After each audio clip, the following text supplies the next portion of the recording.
Hello and welcome to this episode of Too Much Information. I may sound a bit different because I'm not Issy. I'm Izzy's younger sister, Elle, and Issy is going to be interviewed by myself, talking all things trying to conceive, sisterhood, growing up, family, and everything in between. I remember you speaking about doing a podcast for, about 3 years, I think. Yeah. I think my end goal was to always get on there in some capacity. So a real bucket list moment for me. You only had to wait until episode 12. I mean, that's mega, I would know. say. But no, it's an absolute pleasure to be on my favourite pod and my most listened to of 2025 Wrapped. Yeah, it had to be. Otherwise, you weren't getting a Christmas present. No, exactly. This feels so weird, but it's quite nice. Yeah. Are you nervous? How are you feeling? I feel a bit out of my depth, Belle. I'm used to being in control and I feel like you've taken the reins and I'm not sure if I like it. Should we tell the listeners where we are? So I'm about, 20 metres from you? Thinking that we'd be doing this in person because you're in London, I live in London. And instead, I obviously come round, forget my laptop, thinking we'll do it in person. And Issy wasn't very pleased with that. So I was very pleased to see you, but I did say my editing skills do not stretch to in-person interviews. One day. Not yet. And the idea of holding a microphone might be one step too far as well. So maybe it's for the best that we're near each other but doing this virtually. I think so. I think this probably sums up the older sister, younger sister relationship, maybe. Completely. Yeah. Knowing this was going to happen, I did a bit of ChatGPT into older and younger siblings. Oh, go on. And it just summed it up. So, older sister, usually quite responsible and dependable, which you definitely are. A bit more serious and practical. And the main one was you're an organizer and a planner. Often the older sibling struggles to let go of control. Don't know it. Yeah, and quietly sacrifices for the younger sister, which I thought was actually quite sweet. And younger sibling is more playful, expressive, rebellious, a risk taker, and an attention seeker. Feels compared to and overshadowed by, and learns from an older sister. And it also said a younger sibling often brings humour to situations. And I think hopefully we've been able to do that whilst understanding what you're going through and hopefully bring a light-hearted tone to it. Oh, you definitely have. Don't feel overshadowed by me. I feel overshadowed by you. It pretty much sums us up perfectly. I felt so touched by it that I actually thanked ChatGPT. And my boyfriend said, Elle, you have to stop thanking them for everything they do for you. But what was it like growing up as an older sister? What were our families? Obviously, I know, but it is quite funny seeing you now speak so openly about women's health, given how we never spoke about it when we were young. So true. I have actually thought about this quite a lot because I've had a few out-of-body experiences recently where Dad came up to Manchester to visit and Jack was away. So Dad and I went out together for a little bite to eat. And he was like, so tell me, what's going on with the fertility? And it was probably age 31 and almost 32, the most candid conversation that I've ever had with our dad about women's health and investigations and but growing up, I mean, we were not a family who spoke about periods. I remember the day that you got your period and it was Elle's cancelled her play date. Oh no, is she feeling okay? It felt so embarrassing to talk about anything like that as well. And I don't even know if we spoke about it too much. I think I remember talking about it a bit more, but probably when I was mid-20s, maybe. I don't think it would have been until then. I mean, bearing in mind, I got my period when I was 12, and I think you were quite similar, right? Yeah. Crazy.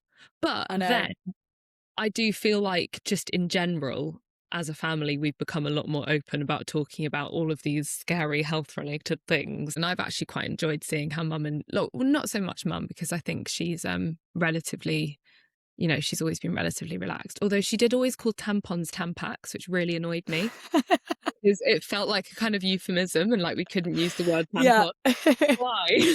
Still does now. I know. But it is nice that we're now able to have more of these conversations, and it's nice that Dad is asking about it. Yeah, that is a big step. And commenting on the Instagrams as well. Yeah. They're definitely learning and trying. And I think appreciate your sort of openness, which has helped them be able to speak openly about it as well.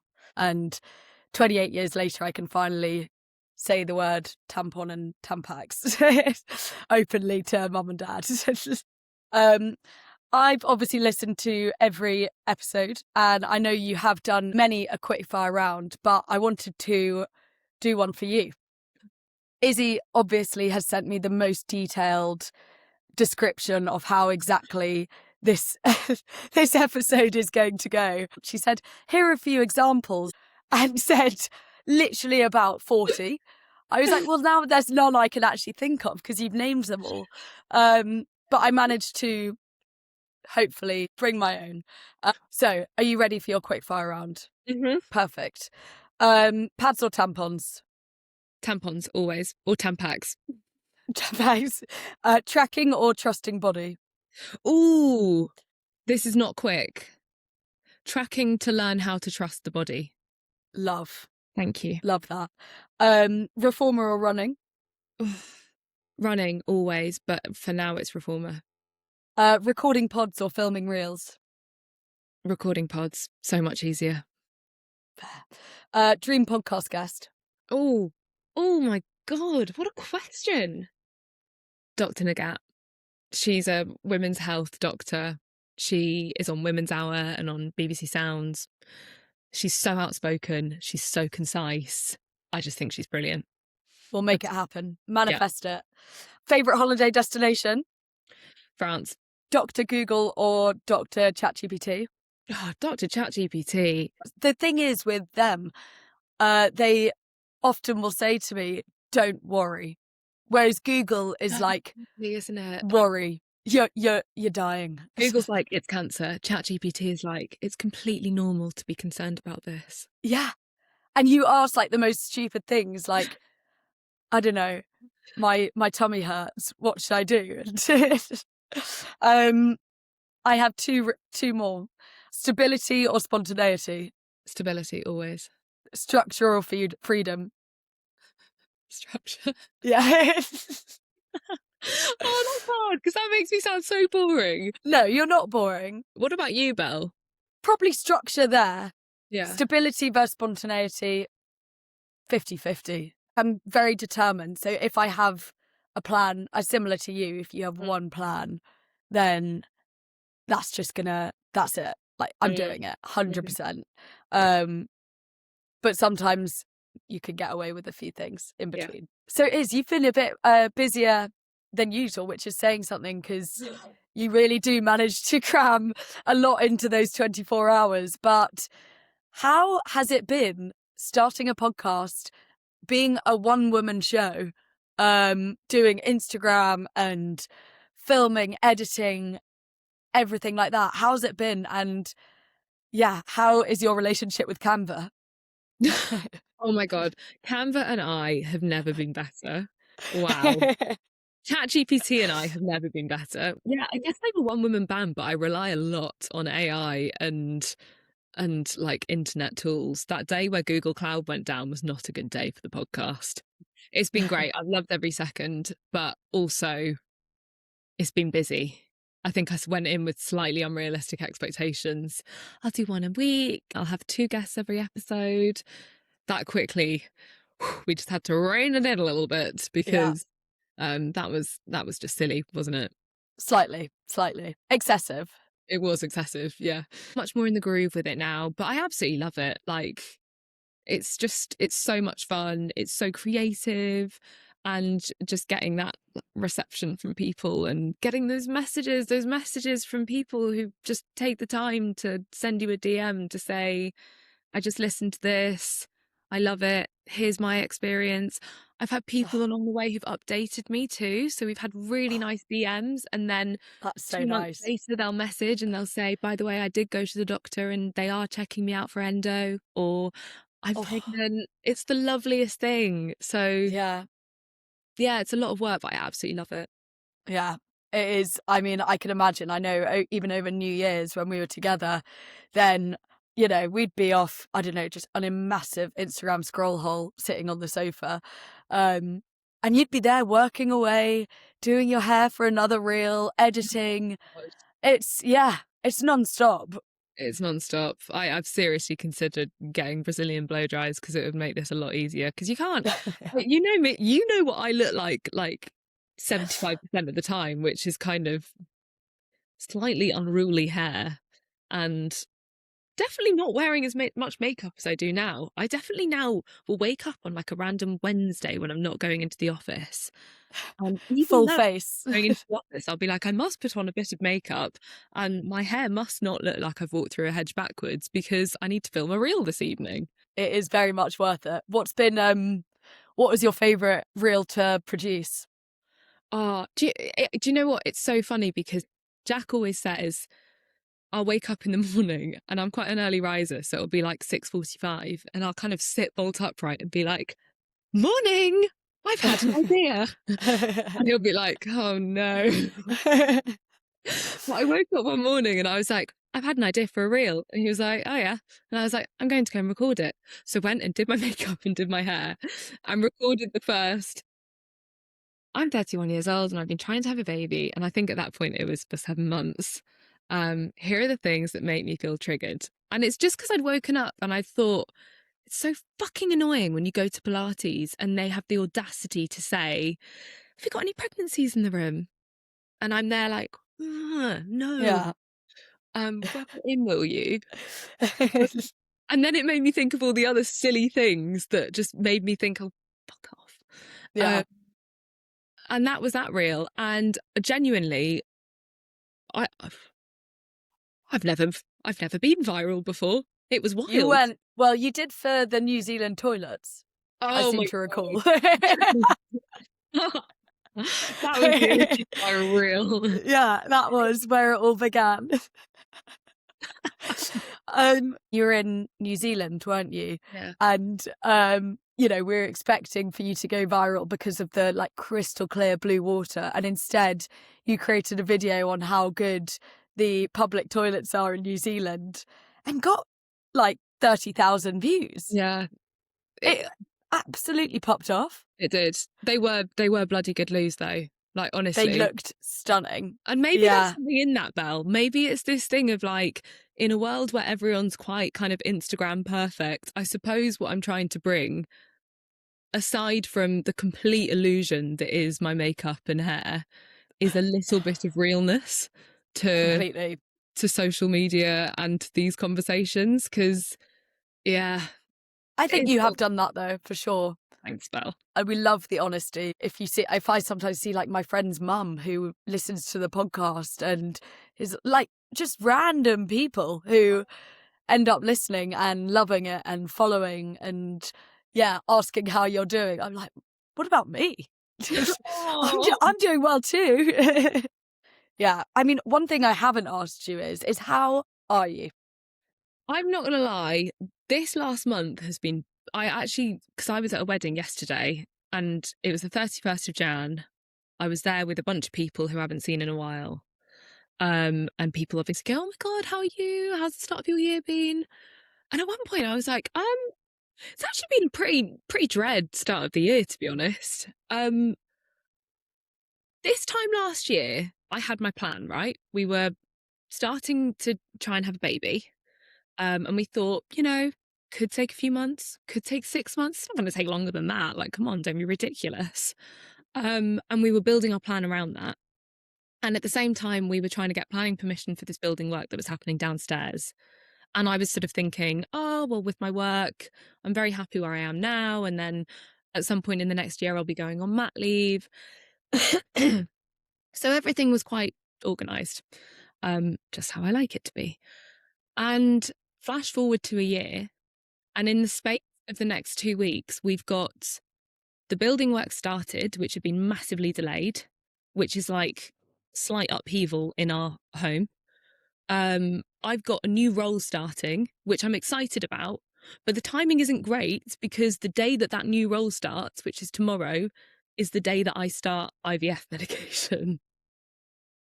Perfect. Brilliant. So Well, yeah, I'm feeling slightly out of control, but also weirdly, I feel this sense of acceptance where it's like I've tried so hard to map everything out beautifully. And where has that got me?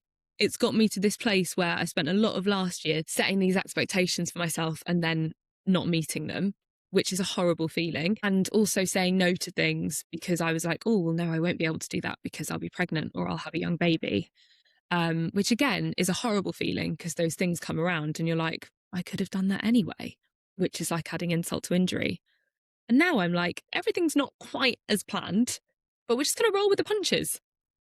Yeah. yeah, I think they've summed it up perfectly and have obviously dropped in quite a big step in your journey that's starting tomorrow. Yeah. Yeah. Yeah. So, people who followed along will know that we've been trying to have a baby for a year. And then what you don't talk about is the kind of not trying bit that you have for about, 4 months before, where you're off any birth control and you're kind of like, oh God, that's risky timing. So that's been happening for a year and a bit. And it's just not going anywhere. We've never been to my knowledge, we've never been pregnant. Um, we've never had a positive test. We've had lots of other tests done, and whilst we're not A-star students, there's nothing there that looks abnormal. And famously, one specialist said, keep trying for another year and then come back if it's still not worked.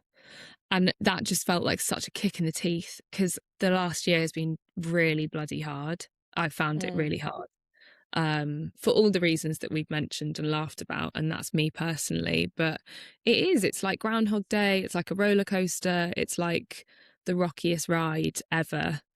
And you couple that with the fact that age 31, you've got this weird thing of friends joining you on the journey. It's almost like you're on this very long race where you don't know where the finish line is, and you get people dipping in at like mile 4 and then mile 10, and then they drop off again because they've got there. And that is brutal. You start comparing yourself and you start thinking, oh, this is so unfair. Yeah, it's been a lot. So this is the decision that we've come to, and it's not the one that we have to do. It's very much our decision. But I think it's doing something different, doing something new, doing something which on paper we have good chances of it working, and kind of handing off some of the responsibility from just the two of us to a medical team and getting some more support, which I think, if nothing else, for my mental and emotional health, is the right thing to do right now. Completely. And I think everyone will support you with this decision. It sounds like, well, knowing you, it hasn't been an easy decision. It wasn't just, well, why don't we do that? Yeah. You've been thinking about it for a while. And yeah, I'm proud of you for making that decision because it can't have been easy. Is there anything in particular with that you're particularly frightened for in any capacity? Maybe this is really naive, but at the moment I'm not as nervous about the physical side, the side effects and the injections and the potential for not feeling well and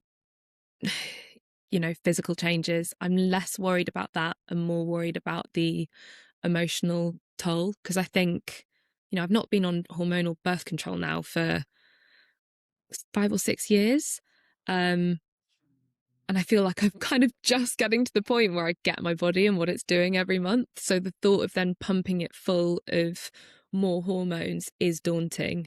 And the impact that that will have on me, like mentally and emotionally.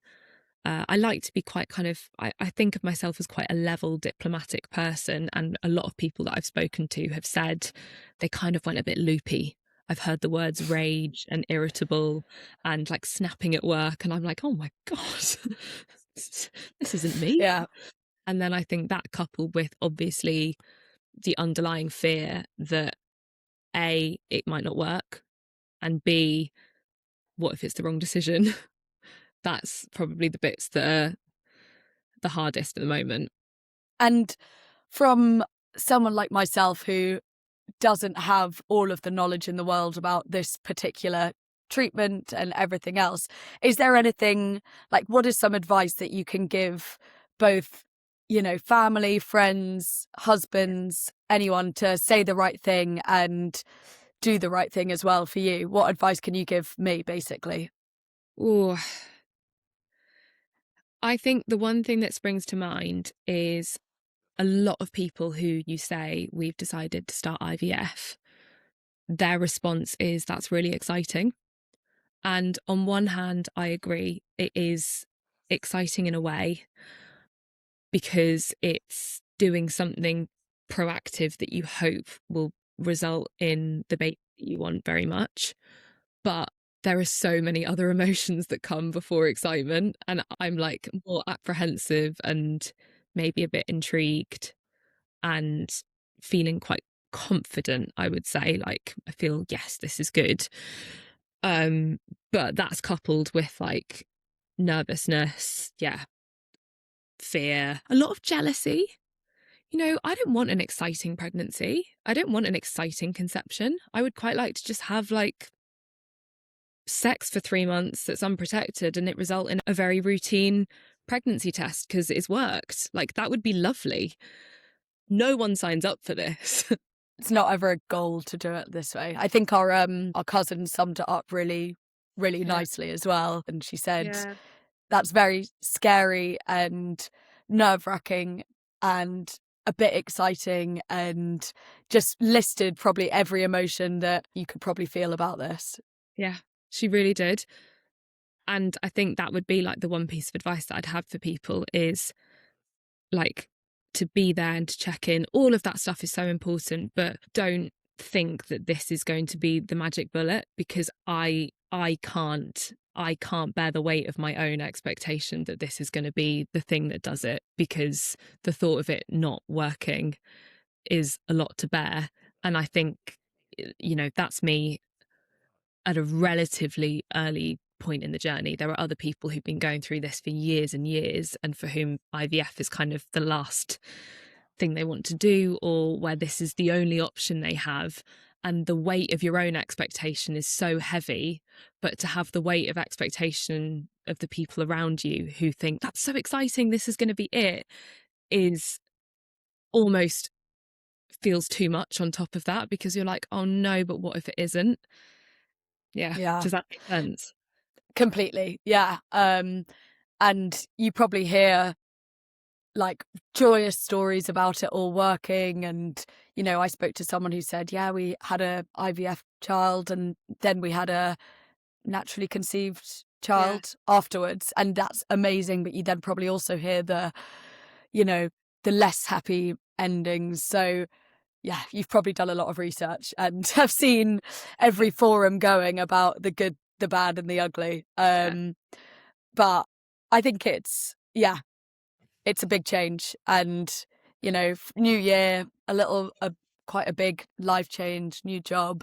It's a lot going on. So I'm not surprised that you do feel a bit, in our words, wobbly. And how does it feel kind of saying it out loud? I think it feels fine to talk about it with friends and family. It feels real and surreal. But then saying it on a forum, you know me, Belle, I've never been one to, I'm not really massive on social media. I have just had my nearest and dearest on my personal social media for as long as I can remember. So this whole having like 5,000 people following you and hundreds and thousands of people listening to your podcast is brand new to me. And don't get me wrong, I wouldn't change it for the world. It's exactly what I've dreamed of, but it adds an extra layer of like responsibility to talking about this, because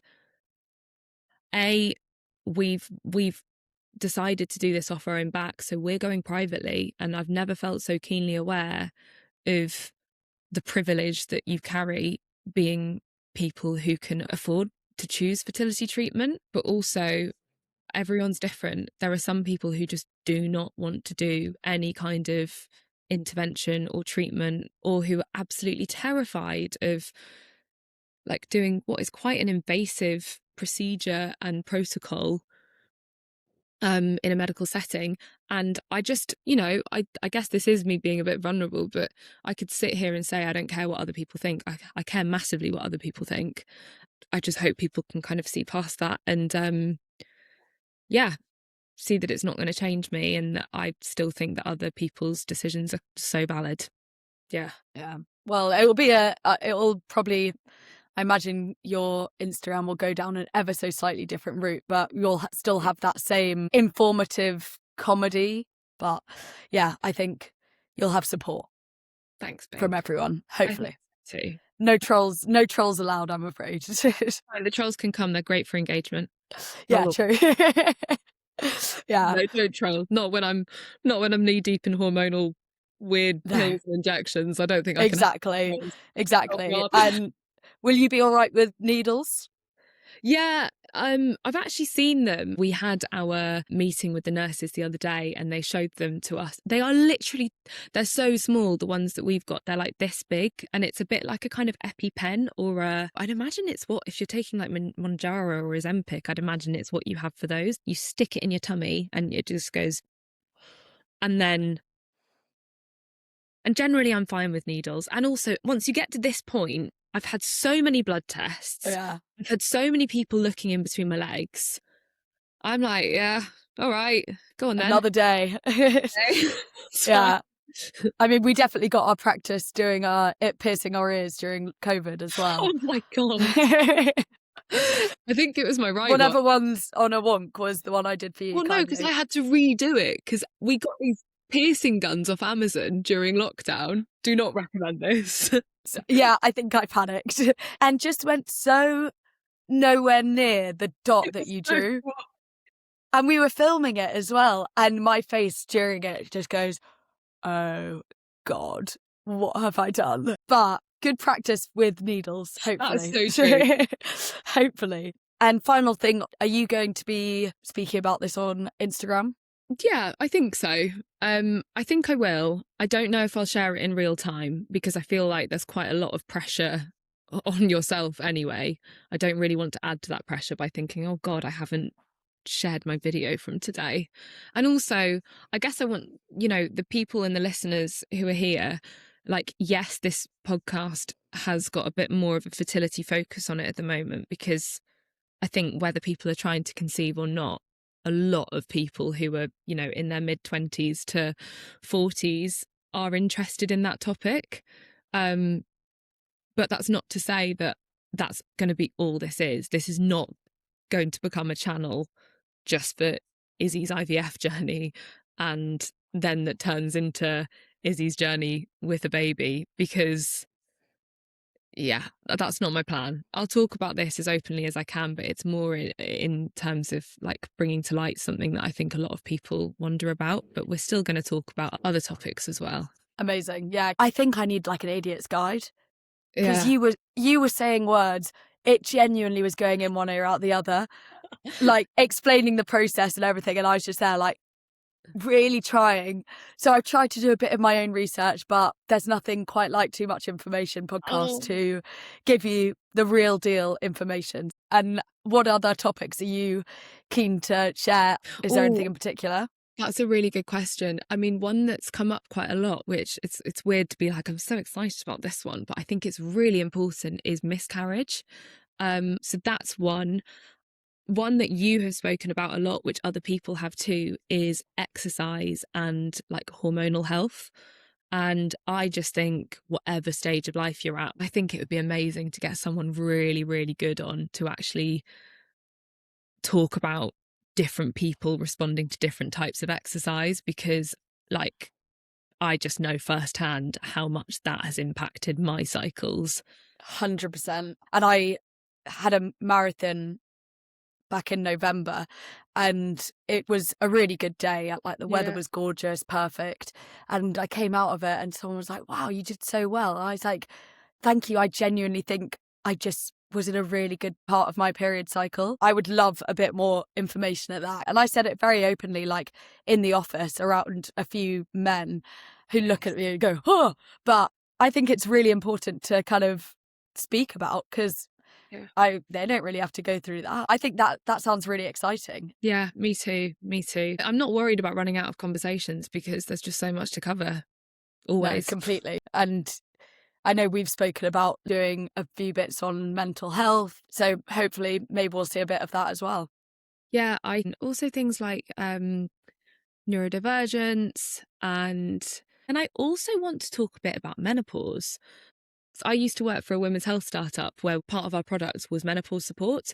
I mean, I went into that knowing nothing about menopause. And I actually think, like, why shouldn't you as a 28-year-old know what is inevitably going to happen to you at some point in your future? And when you're surrounded, like at work, you're surrounded by people who are maybe going through menopause, or like, you know, parents, everything like that.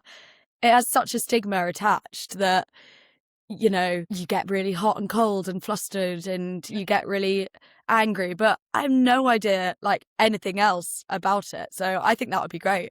Yeah. Okay. We'll make it happen. We'll make it happen. Big time. Is there anything that you want to see from it apart from the exercise topic? I'm not at a stage of life where I'm even thinking about children, maybe dogs, but not children yet.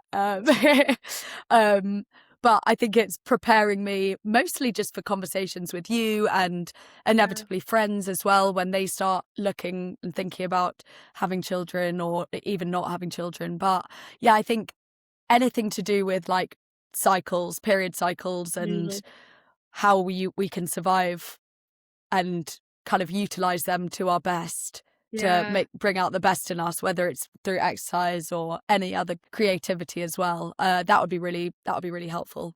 When we were doing the episode on PMDD, Anya, our guest, spoke about how women have got this superpower in terms of their menstrual cycles. And if we know how to harness it, like you maybe running your PV marathon, then it can do amazing things for us. So we need to empower it and not view it as a eye roll, you know, and get the most out of it. So I think that would be great. And even like as well, I know your last episode was sort of based around nutrition for fertility, but nutrition during your cycle as well would be quite interesting. And just for good hormonal health in general. I think a lot of that advice is probably quite transferable, but definitely I think that would be really interesting. And then what do you think about, I guess, the surface level stuff? But I wonder whether an episode around like skin and hair would be quite interesting. Please, that would be amazing. Because everyone wonders it, and you do get to this point in your like mid-20s where you're like, oh my God, what are these lines? Why am I a bit like bumpy? Or and like still have the same simple face wash from about 18 years ago. Exactly. Yeah. And then you have some friends doing like a 19-step skincare routine, others who have one product and, you know, one vitamin. So a bit of balance there would be great. Yeah, I agree. All for that. We need a bit of balance in all the heavy fertility talk, don't we? I think so, but who am I to say? Elle, I've loved this. It's been a dream come true. My cheeks also hurt from smiling. I've never smiled this much on a podcast. I'm normally there in slight state of kind of, who's saying what intelligent thing do I need to say next? So it's actually been really nice. And also for anyone who has sort of tuned in to she is exactly like how she is on the podcast and on Instagram than in real life. Like there is not a bit of fakeness there, and you're honest. And having known you for my entire life, then you've changed, but not just for the podcast, just for maturing, I guess. Thanks, Pink. That's really kind. Love you. Love you. I'm ready to give you a big hug now, so should we go and meet in the kitchen and have a hug and a coffee? Perfect. Can't wait. I'll see you in 5 seconds or so. Okay. Oh, thanks so much for having me, Iz, and thanks for everything you're doing with this. Thanks for being here for me, and for, you know, telling me when you're actually quite bored of me talking about my issues and bringing me back down to earth. It's very important to have people like that. Yeah, that's something I'm quite good at. Yeah. But you do also check in very, very well, and I'm glad. that. So thank you. Love you lots. Bye everyone. See you next time.